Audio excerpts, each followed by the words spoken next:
Gostaria de ler com os irmãos o Evangelho de João, capítulo 6. Nós vamos ler a multiplicação dos pães, a primeira multiplicação dos pães.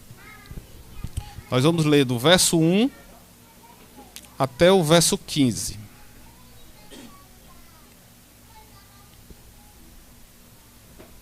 Diz assim a palavra do Senhor. Algum tempo depois, Jesus partiu para a outra margem do mar da Galileia, ou seja, do mar de Tiberíades. E grande multidão continuava a segui-lo, porque viram os sinais milagrosos que ele tinha realizado nos doentes. Então Jesus subiu ao monte e sentou-se com seus discípulos. Estava próxima a festa da Páscoa judaica. Levantando os olhos e vendo uma grande multidão que se aproximava, Jesus disse a Filipe: "Onde compraremos pão para esse povo?" Fez essa pergunta apenas para pô-lo à prova, pois já tinha em mente o que ia fazer. Filipe lhe respondeu: 200 denários não compraria pão suficiente para que cada um recebesse um pedaço. Outro discípulo, André, irmão de Simão Pedro, tomou a palavra. "Aqui está um rapaz com 5 pães de cevada e 2 peixinhos. Mas o que é isso para tanta gente?" Disse Jesus: "Mandem um povo assentar-se." Havia muita grama naquele lugar, e todos se assentaram. Era cerca de 5.000 homens. Então Jesus tomou os pães, deu graças e os repartiu entre os que estavam assentados, tanto quantos queriam, e fez o mesmo com os peixes. Depois que todos receberam o suficiente para comer, disse aos seus discípulos: "Ajuntem os pedaços que sobraram, que nada seja desperdiçado." Então eles os ajuntaram e encheram 12 cestos com os pedaços dos 5 pães de cevadas deixados por aqueles que tinham comido. Depois de ver o sinal milagroso que Jesus tinha realizado, o povo começou a dizer: "Sem dúvida, este é o profeta que deveria vir ao mundo." Sabendo Jesus que pretendiam proclamá-lo rei à força, retirou-se novamente sozinho para o monte. Vamos orar. Soberano Deus, amado Pai, nós te louvamos, Senhor Deus, por tua graça, por tua misericórdia, Senhor Deus. Nos ajuda, Pai, a entender, a compreender a tua palavra, Senhor Deus. E principalmente, Senhor Deus, aplicar no nosso coração, na nossa vida, nas nossas ações, Senhor Deus. Fala com o teu povo, Pai. Me usa, Pai, conforme a tua vontade, apesar de mim, Senhor Deus.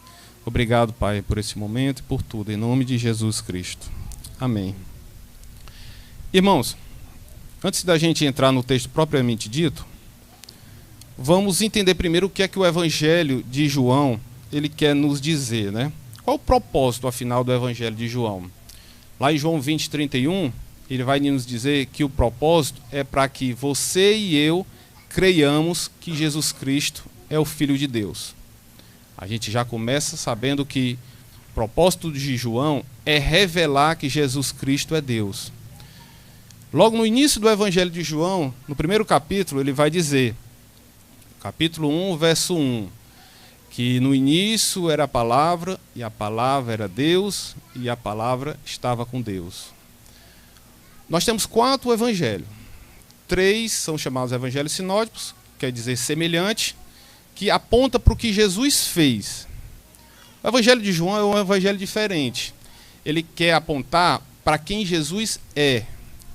E no início, ele vai nos mostrar a divindade de Jesus logo nos primeiros versos. A gente pode perceber também que o Evangelho de João quer mostrar uma coisa que ficou muito focado no Antigo Testamento. É o nome de Deus no Antigo Testamento, ou seja, o nome do Eu Sou. Deus se revelou no Antigo Testamento para Moisés como Eu Sou. E no Novo Testamento, Jesus vai revelar esse Eu Sou. E ele faz 7 declarações sobre esse Eu Sou. Primeiro ele diz que eu sou o pão da vida, eu sou a porta, eu sou a ressurreição e a vida, eu sou o caminho, a verdade e a vida, eu sou a luz do mundo, eu sou o bom pastor e eu sou a videira verdadeira. Para confirmar a divindade de Jesus no Evangelho, ele também coloca no Evangelho de João 7 milagres. Dentre eles a gente já conhece, que é a água que foi transformada em vinho. A gente lembra da cura do filho de um oficial. A gente lembra do paralítico no tanque de Betesda. A multiplicação de pães, que é o que nós vamos ver hoje. Vemos também Jesus andando sobre as águas, cura do cego de nascença e a ressurreição de Lázaro. Todos esses são 7 milagres.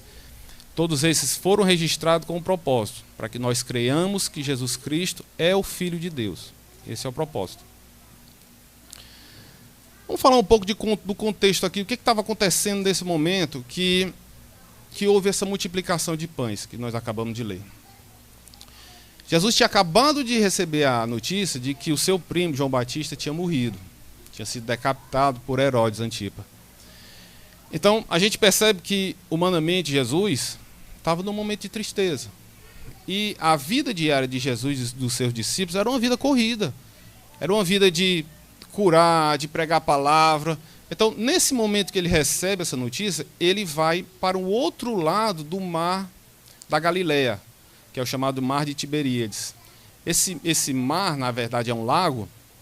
Pela extensão dele, ele tem 20 quilômetros de extensão de um lado e 11 por outro. E no outro lado desse lago ficava um deserto. Então Jesus recolhe-se com os discípulos para esse momento, para ter, tipo assim, vamos tirar um momento para nós, um momento de férias. Nós aqui vamos conversar sobre o reino de Deus, sobre a palavra. Ele queria um momento a sós com os discípulos. Só que aí a multidão soube para onde Jesus estava indo. A multidão já sabia de todos os milagres que Jesus tinha feito. E a multidão queria mais milagres, queria que as suas necessidades imediatas elas fossem supridas. Então o que é que eles fazem? Vão atrás de Jesus. 20 quilômetros, pois vamos nadando, vamos de barco, vamos atravessar ao redor, mas vamos lá onde o homem está. Nós queremos a nossa bênção, nós queremos a nossa cura.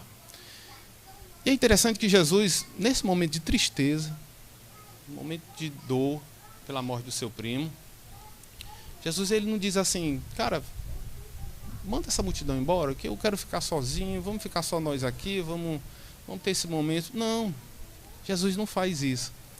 Jesus ele olha a multidão, se compadece da multidão e começa a fazer, começa a curar, começa a ensinar e a alimentar o povo. Aí logo no início, irmãos, logo aqui nesse contexto, a gente já percebe de Jesus algo interessante. Que nos momentos de tristeza que eu e você temos, o remédio não é a solidão. No momento de tristeza que eu e você temos, o remédio é olhar para o próximo, é ajudar o próximo, é compartilhar com o próximo. Jesus curou, Jesus ensinou, Jesus alimentou. Ele podia dizer, não, despede o povo. Eu vou aqui ficar só nós aqui no nosso momento de férias. Mas não, Jesus ele se compadece do povo. Primeiro princípio, para vencer tristeza, não se isole. Fique com os irmãos, fique com o povo, ajude pessoas. E inclusive isso é um dos grandes males para quem tem problema de ansiedade. É você olhar muito para si e pouco para os outros, ou nada para os outros. Quando você olha muito para si, você percebe coração batendo, respiração ofegante. Isso é um dos maus. E quando você olha para o próximo, você tira o foco. Tem um filme, eu até comentei hoje com a Vitória. Não sei se quem já assistiu esse filme na Netflix, Toque Toque. Acho que nem está mais na Netflix. A irmã Lecilda assistiu. Esse filme, ele é basicamente assim, só um rápido spoiler para quem não assistiu e não vai poder amarrar assistir na Netflix porque já saiu. Mas o rápido spoiler do filme é que tinham, se eu não me engano, acho que eram 10 pessoas com problema de transtorno obsessivo compulsivo. É aqueles toques, né? Tinha um deles que tinha esses quadradinhos, se você pisasse na linha, ele não andava para pisar na linha, ele só pisava fora da linha, só dentro dos quadrados. Tinha outro, se eu não me engano, você não podia falar um palavrão, que a pessoa fazia logo o sinal da cruz. Então, assim, vários com transtornos obsessivos. Se eu não me engano, eram uns 10. E aconteceu que todos eles marcaram uma consulta com o psiquiatra. E nessa consulta, o psiquiatra, por algum motivo que eu não me lembro, ele não estava presente. Ele viajou. E ficaram os 10 lá na sala aguardando. Nada do psiquiatra chegar, nada dele voltar. Aí eles começam a querer fazer uma terapia. Fazer uma terapia aqui, tipo uma brincadeira. Aí botaram um no centro e disseram para ele, olha, você não se mexa, por exemplo, aqui tinha problema com...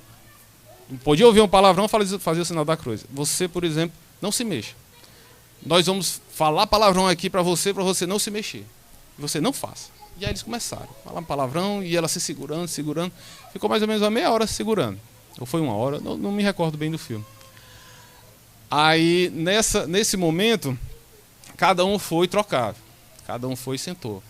E eles observaram algo interessante nisso. Que todos os momentos que eles estavam fazendo para outra pessoa observar, eles paravam de fazer o seu transtorno.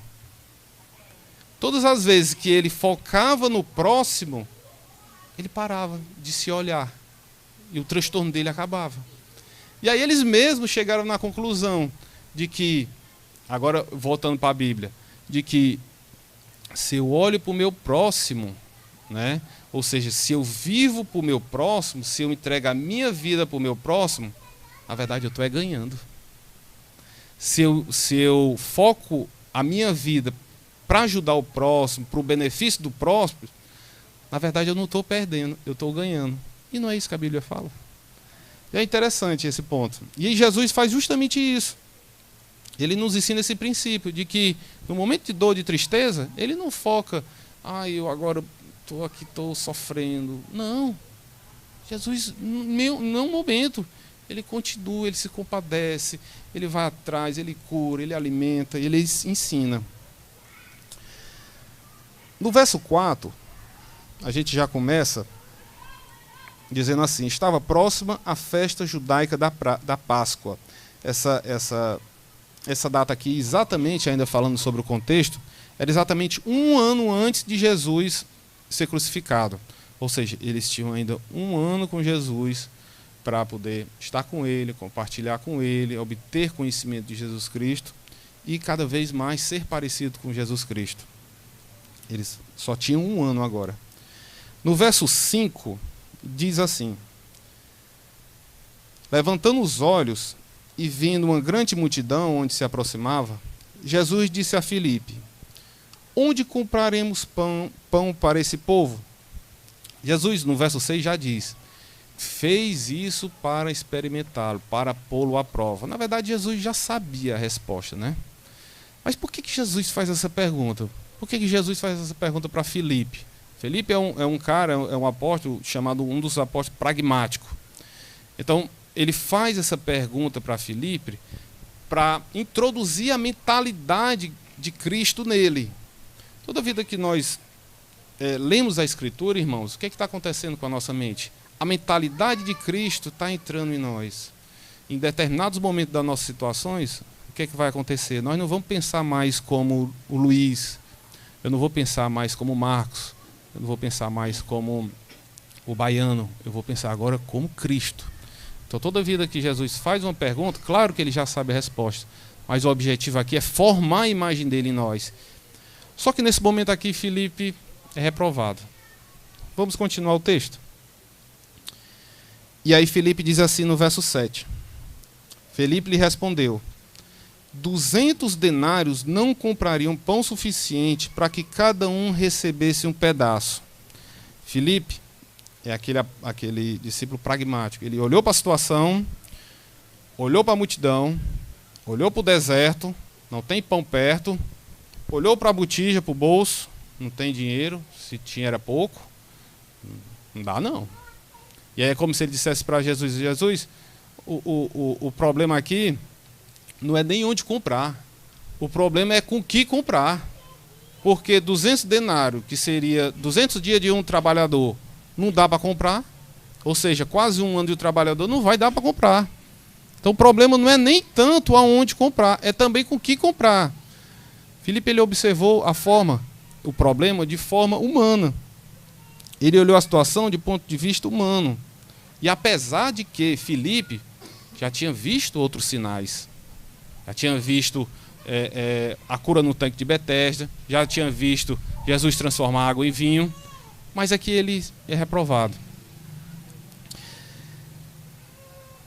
Irmãos, a grande questão, quando nós passamos por determinado problema, e nós vemos uma situação, né, seja na igreja, a gente vê a construção do prédio, 400 mil, é grande, recurso é grande, problema é grande para a gente resolver.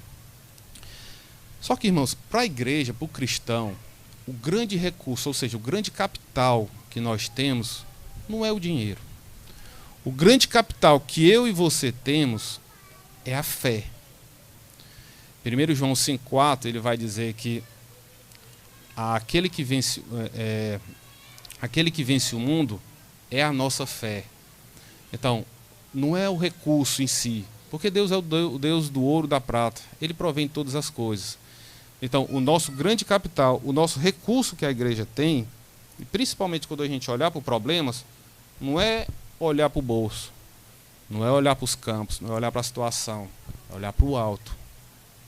Nós, cristãos, nós não vivemos pela vista, nós vivemos pela fé. Nós nos movemos todos os dias numa esperança viva que nós temos, e nós hoje acabamos de cantar ela, que é a esperança de que Cristo vai voltar. Então, tudo que nós fazemos, inclusive do nosso trabalho, não é para ganhar dinheiro. Se você está no seu trabalho pensando em ganhar dinheiro, você está vivendo o propósito errado. O propósito meu e seu, no nosso trabalho, na nossa família, é glorificar o nome de Deus. O restante das coisas, Deus vai acrescentar. E o texto continua, irmãos, no verso 8, diz assim... Vou só tomar um pouco d'água.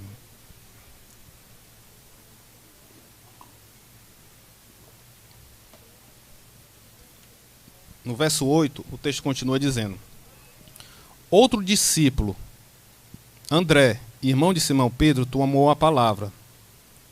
Aqui está um rapaz com 5 pães de cevada e 2 peixinhos. Mas o que é isso para tanta gente?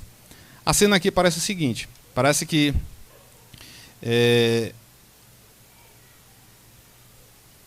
no meio daquela multidão tem um rapaz com seu lanche, e aí André observa. E aí André lá naquela, parece um tom de brincadeira.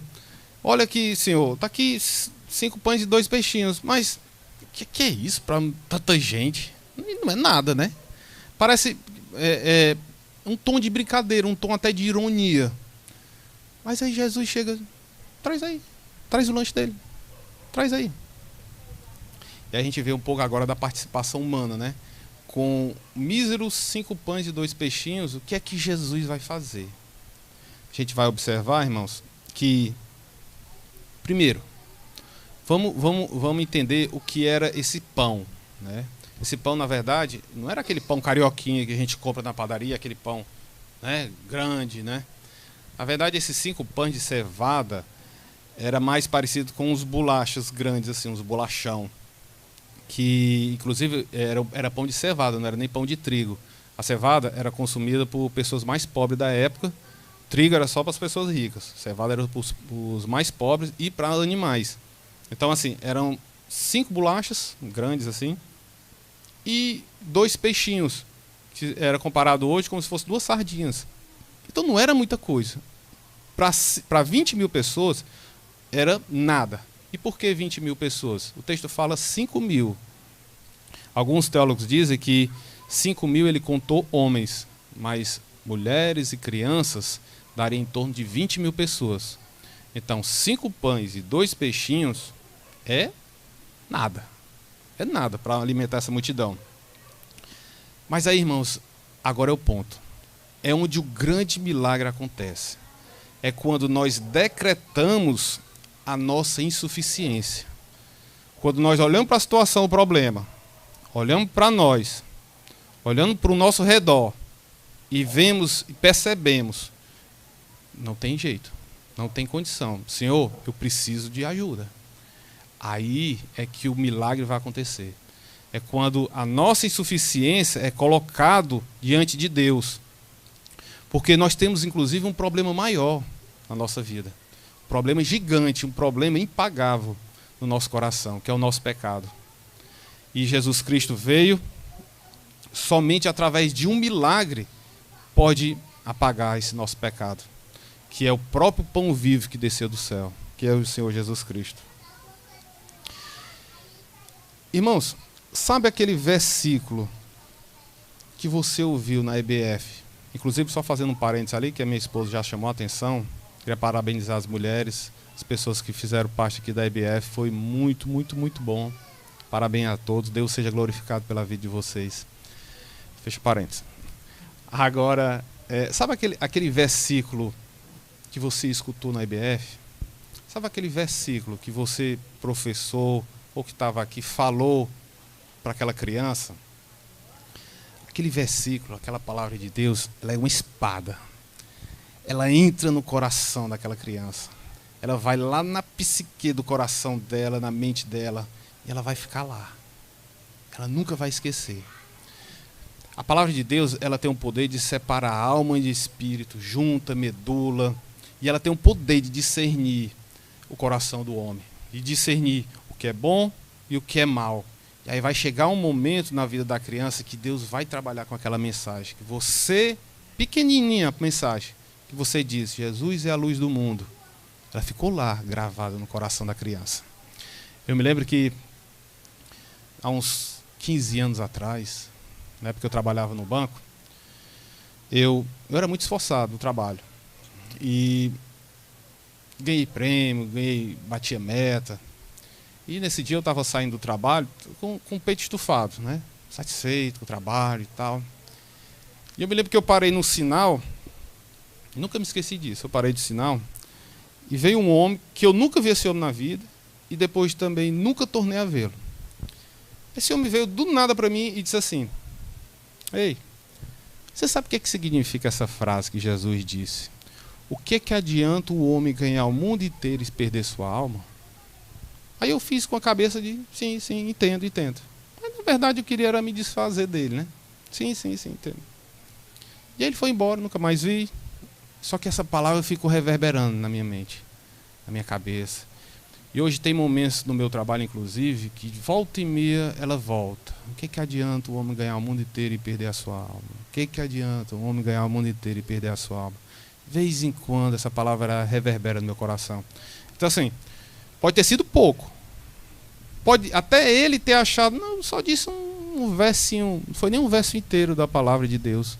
Foi pouco. Mas Deus multiplicou isso na minha vida de uma forma que ainda hoje, depois de 15 anos, essa palavra, ela ainda mexe comigo. Ainda mexe com alguns problemas que eu tenho no trabalho, na vida como um todo. Irmãos, a gente vai partir agora de um princípio que é o princípio da multiplicação espiritual. A Escritura vai nos ensinar aqui, Jesus vai nos ensinar 5 princípios aqui que nós vamos aprender hoje e nós vamos tirar com ele. Eu vou começar com o verso 9, que diz assim na palavra. Aqui está um rapaz com 5 pães de cevada e 2 peixinhos. Mas o que é isso para tanta gente? Você tem caneta aí, anota. 5 princípios da multiplicação. Primeiro princípio. Comece com o que você tem. O que é que nós temos aqui? 5 pães e 2 peixes. Então traz. Vamos trabalhar com o que a gente tem. O problema, irmãos, é porque muitas das vezes a gente foca no que a gente não tem. Ah, se eu tivesse um prédio da igreja, eu poderia evangelizar muito mais. Ah, se coubesse mais pessoas aqui, a gente poderia alcançar mais pessoas. Não, a gente começa com o que a gente tem. Quando a igreja foi iniciada aqui no bairro, o que é que nós temos? Casa do irmão Gutenberg. É lá mesmo. É lá que Deus está querendo que a gente comece. Se você está no seu trabalho, você está começando com pouca coisa lá, é o que Deus está te dando. Trabalhe com o que você tem. Foca no que você tem. Primeiro princípio. Comece com o que você tem. Só tinham 5 pães e 2 peixinhos. E olha o que é que foi feito. Segundo princípio. Marca aí. Verso 10. Diz assim. Disse Jesus: mandem o povo assentar-se. Havia muita grama naquele lugar e todos se assentaram. Era cerca de 5.000 homens. Em Marcos 6, que é um texto paralelo, ele ainda diz assim: façam grupos de 100 e de 50. Cinco princípios da multiplicação segundo princípio da multiplicação é: se organize. Nós temos o local, se sentem, separem os grupos, vamos se organizar. Segundo princípio da multiplicação: se organize. Como é que está a sua vida do modo geral? É uma vida organizada? Como é que está seu lar? Ela é organizado? Seus filhos têm os horários certos para comer, para tomar banho? Ou não, ou é aquela bagunça? Como é que está a sua vida? Como é que está a sua organização? Como é que está a sua vida devocional? Estava conversando com a irmã Yasmin e ela disse assim: irmão, vou já terminar de ler o seu livro. Está com bem um ano que ela está com esse meu livro. E eu perguntei: então a senhora deve estar no último capítulo, né? Não, eu estou na segunda página. A segunda é a terceira página. Primeiro capítulo, segunda página. Que ela disse: minha irmã, como é que está aí seu tempo? Como é que está aí de manhã? Você fala o seguinte: você lê uma página por dia, de manhã, a primeira coisa que você fizer, abra a página e lê. Não, mas não dá tempo. Se organize, que dá. Se organize. É o que Jesus vai ensinar para a gente aqui. Organize-se.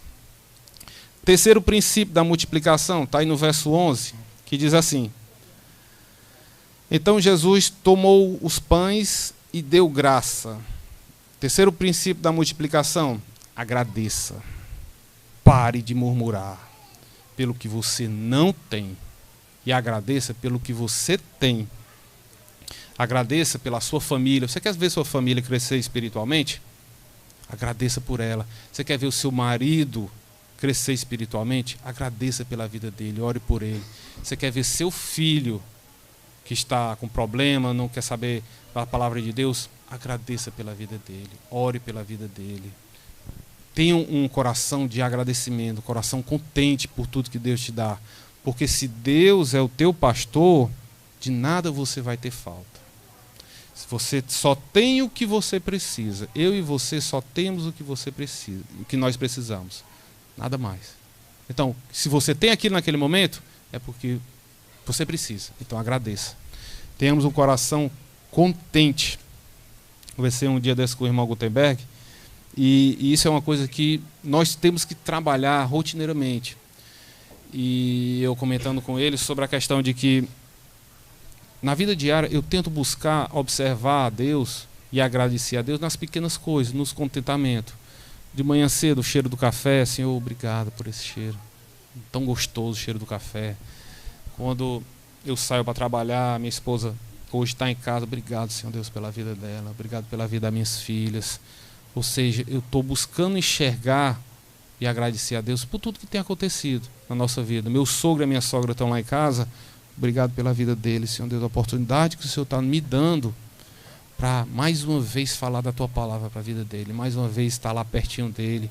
Hoje ele estava tão difícil, gemendo, parecia até que estava angustiado na mente.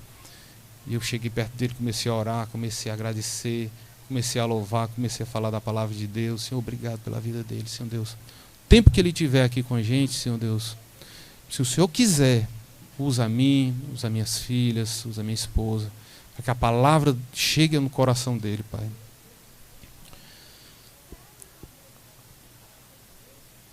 Quarto princípio da multiplicação, ainda está aí no verso 11, que diz assim: então Jesus tomou os pães, deu graça e os repartiu entre os que estavam assentados. Quarto princípio da multiplicação é: reparta com os outros. Aí é um princípio bíblico da generosidade. Aquele que semeia pouco, colhe pouco. Aquele que semeia com fartura, colhe com fartura. A alma generosa prosperará. Você quer ver a sua família crescer espiritualmente? Reparta tempo com ela. Você quer ver o número de pessoas na igreja sendo discipulada? Gaste tempo com eles. Vá fazer uma visita. chame para almoçar na sua casa, se convide, né, baiano, para almoçar na sua casa, para tomar um café, né, baiano? O baiano sabe que eu chego lá e vamos jantar o quê? Vamos almoçar o quê? Inclusive, ultimamente, peguei até a chinela dele, e ele, não sei se ele gostou, se ele não gostou, mas é presente, né? Presente, né? Pois é. Mas, irmãos, reparta o que você tem, reparta suas alegrias, reparta tristeza, reparta emoções, reparta dinheiro. Porque quando fala em dinheiro, vixi, não, eu sou seu amigo na hora do bom, mas na hora que tá precisando, não, peraí, cara, me dá logo dor de barriga, eu vou bem ali, vem já. Não, irmãos, reparta a sua vida como um todo com os irmãos. Tá precisando, ajude. Tá necessitando de consolo? Console. Está necessitando de uma palavra? Fale. Reparta a sua vida espiritual, sua vida material, com o próximo, com os irmãos. Como é que a gente quer ganhar pessoas para Cristo se a gente não se compartilha com ela? Se a gente não se entrega por ela, como Cristo se entregou por nós? Quarto princípio, reparta com os outros. Quinto princípio da multiplicação e último. Está aí no verso 12, que diz assim: depois que todos receberam o suficiente para comer, disse aos seus discípulos: ajuntem os pedaços que sobraram, que nada seja desperdiçado. Quinto princípio da multiplicação é: não desperdice. Sabe aquele restinho de sabonete lá? Joga fora não, usa mais. Sabe aquele restinho de comida lá? Termina de comer. Sabe aquele versículo bíblico que eu ia dizer para alguém, mas não disse? Aí eu perdi a oportunidade de reverberar na mente dela, no coração dela, por muito tempo. Quantas e quantas oportunidades a gente perde, irmãos? Às vezes um versículo, uma palavra, um pensamento que Deus coloca em você naquele momento, para o seu amigo, para o seu irmão, para o seu parente, e nós deixamos de falar, às vezes nos acovardamos. Quinto princípio, não desperdice bens materiais, que bens materiais é provisão de Deus, é bênção de Deus, é dom de Deus. Não desperdice. E não desperdice a palavra de Deus. Se tiver oportunidade, dê a palavra, nem que seja pouco, mas dê. Eu avanço para o final, irmãos, no verso 14, que diz assim: depois de ver o sinal milagroso que Jesus tinha realizado, o povo começou a dizer: sem dúvida, este é o profeta que deveria vir ao mundo. Vamos montar aqui a cena. O que está acontecendo aqui nesse verso 14?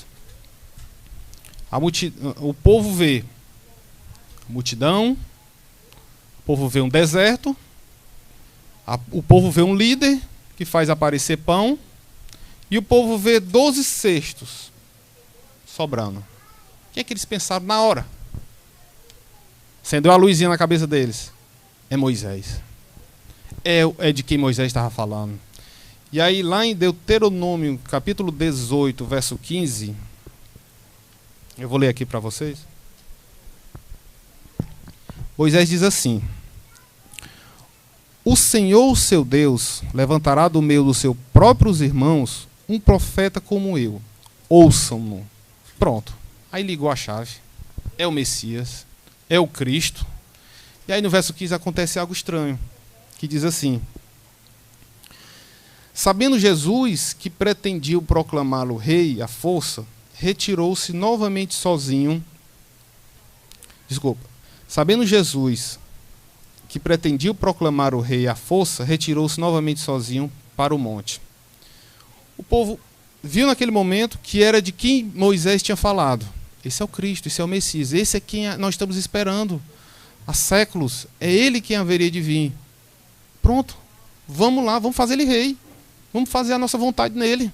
Vamos chamar ele aqui, vamos lutar e vamos. Ele é nosso rei agora. Aí Jesus faz o quê? Jesus sai. Não foi para isso que ele veio nesse momento. Ele não veio para ser, nesse momento, para ser coroado rei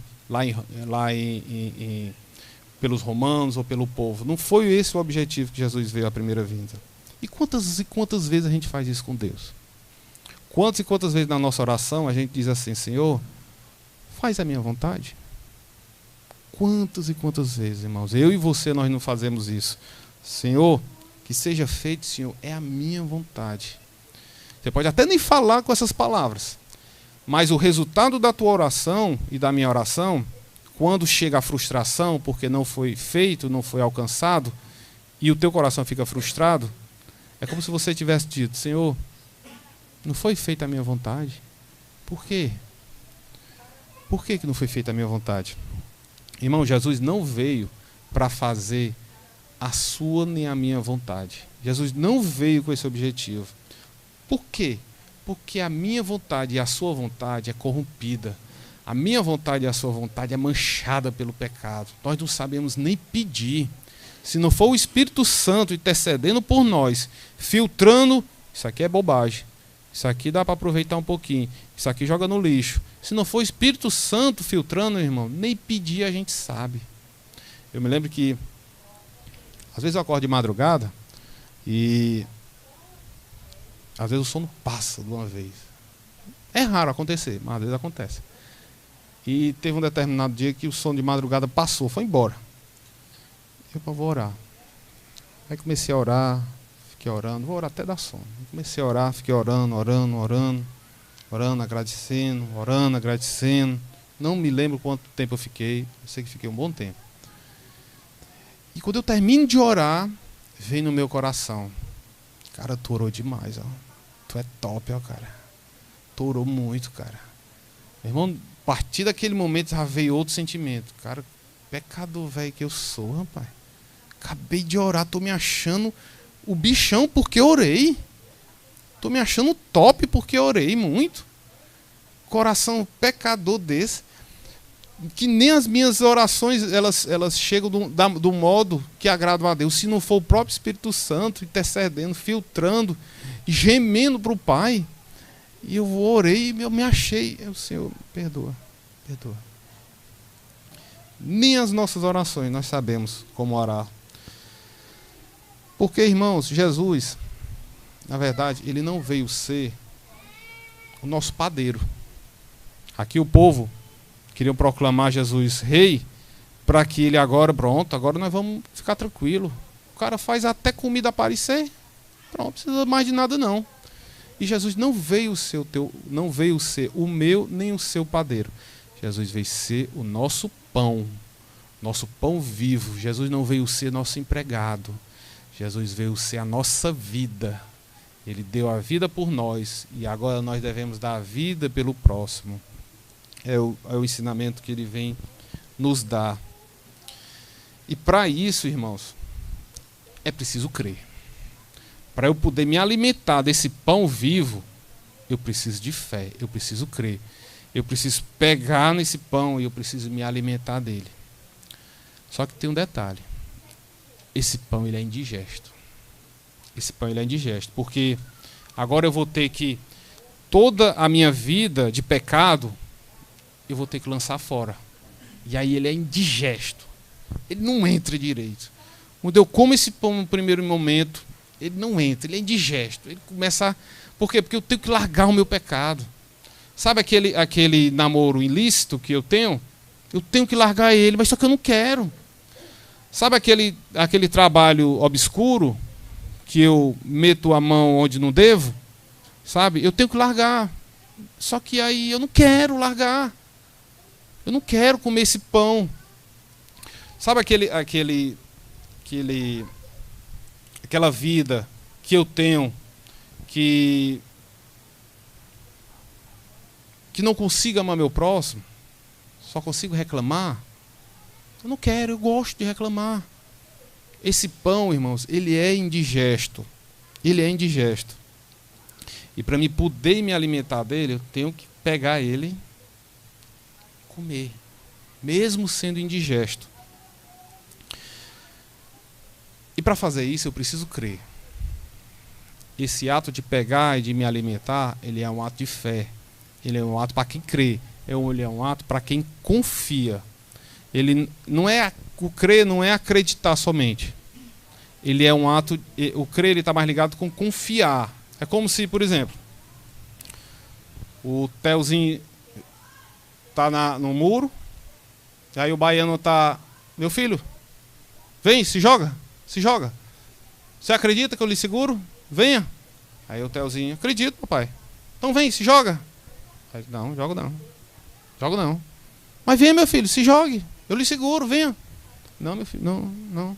Jogo não, vou não. Ou seja, ele não confia no pai. Ele não confia que o pai vai segurar ele. Você sabe aquele negócio ilegal que você faz? Que você está ganhando muito dinheiro, inclusive. Deus está dizendo assim, ei, te joga. Você não precisa desse negócio legal. Porque eu te sustento. Vem, te joga. Aí você olha, eu creio, mas não vou me jogar não. Você não confia. Esse teu crer, ele é um crer diabólico.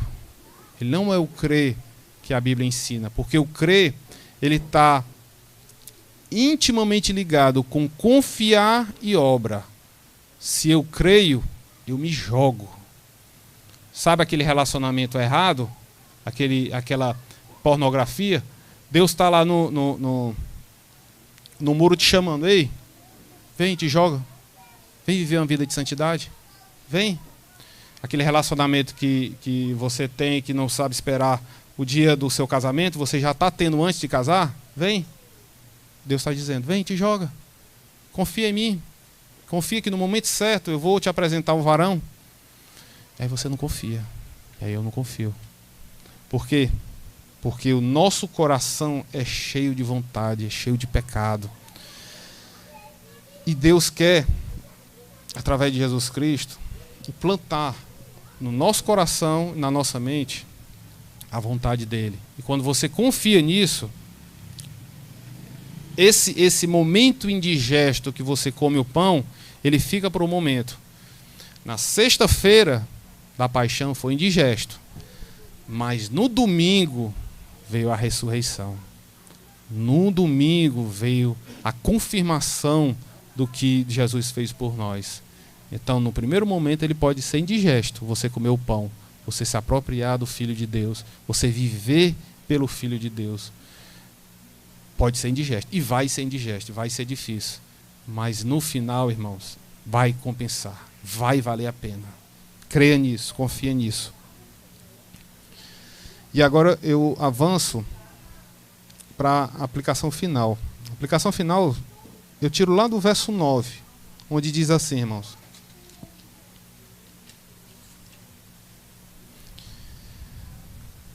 Aqui está um rapaz com 5 pães de cevada e 2 peixinhos. Mas o que é isso para tanta gente? Eu vou focar agora para a aplicação final nesse rapaz. Esse rapaz, vou montar aqui uma cena. Saiu de casa, montou lá a marmita dele, 5 pãezinhos, 2 peixinhos e foi. A Bíblia não fala para onde ele foi, nem o que ele foi fazer. Você sabe que ele estava lá. Você e eu saímos de casa todo dia com a nossa marmita espiritual. Aquele devocional que você escutou ontem, no outro dia de manhã, aquele devocional pouquinho que você fez lá, 5 minutos, no outro dia de manhã Deus pode usar. Deus pode usar para você pregar para alguém. Deus pode usar para você pregar para um grupo de pessoas na sua igreja, no seu trabalho, na sua faculdade, na sua escola. Aquele pouquinho que você fez lá, 5 minutinhos de devocional, Deus pode multiplicar aquilo ali, irmãos. Por isso que a importância do devocional diário. Eu me recordo agora, o irmão Anderson não está aqui, ele convidou a gente para o aniversário. Aliás, ele não, a irmã dele, a Aline, convidou a gente para o aniversário do filho dela, que foi na casa do Edson, na casa dos pais do Edson, que, se eu não me engano, foi em Groaíras, ali pro lado de Groaíras. Já é aquele momento de aniversário do filho da Aline, né? E a gente conheceu os pais do Edson, o cunhado dele, já observei que eles não eram crentes, e vi um campo. Observei um campo para pregar, mas não vi oportunidade. E aí, no momento vamos bater palma, naquele momento, eu chamei o Edson. Edson, vai alguém falar alguma palavra agora? Aí ele disse, não, irmão, vai não. A gente vai só orar. cara, se tu abre um minutinho para mim? Aí ele disse, sim, por favor, abre. Aí ele fez as honras e tal, e aí me deu a palavra.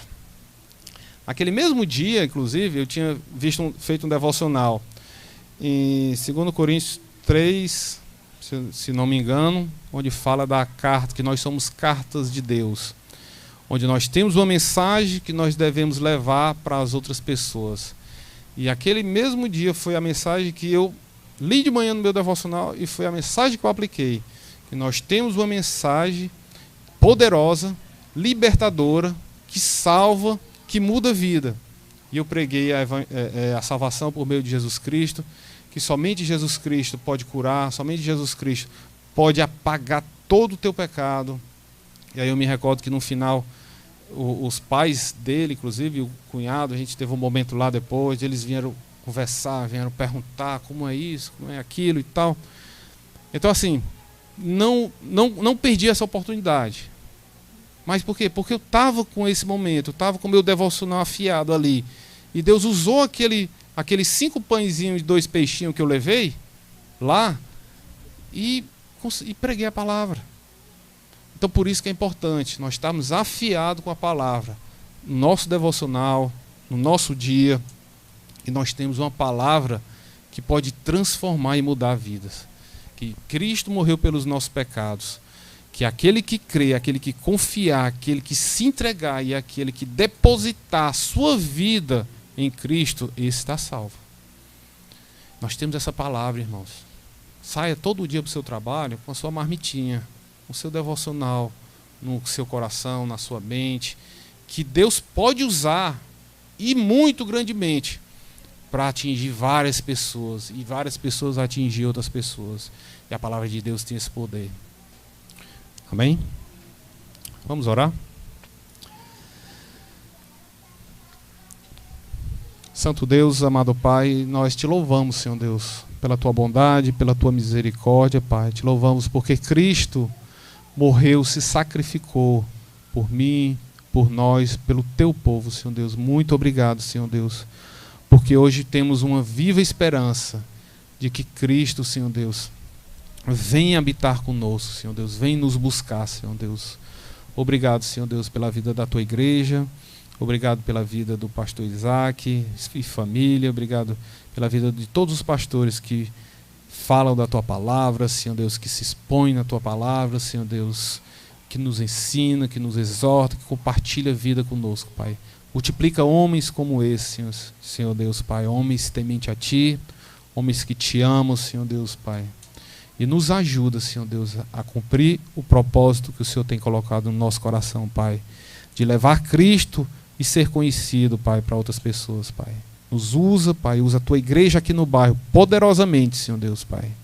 Nos usa, Senhor Deus, para alcançar pessoas, alcançar perdidos, Senhor Deus, Pai. E que a tua palavra se multiplique no coração de pessoas, Senhor Deus. Que a tua palavra, Senhor Deus, reverbere, Pai, por várias e várias gerações, Senhor Deus. Nos usa hoje, Pai, para que no futuro o Senhor seja glorificado, Senhor Deus. Se assim for a tua vontade, Pai. Obrigado por tudo em nome de Jesus Cristo. Amém.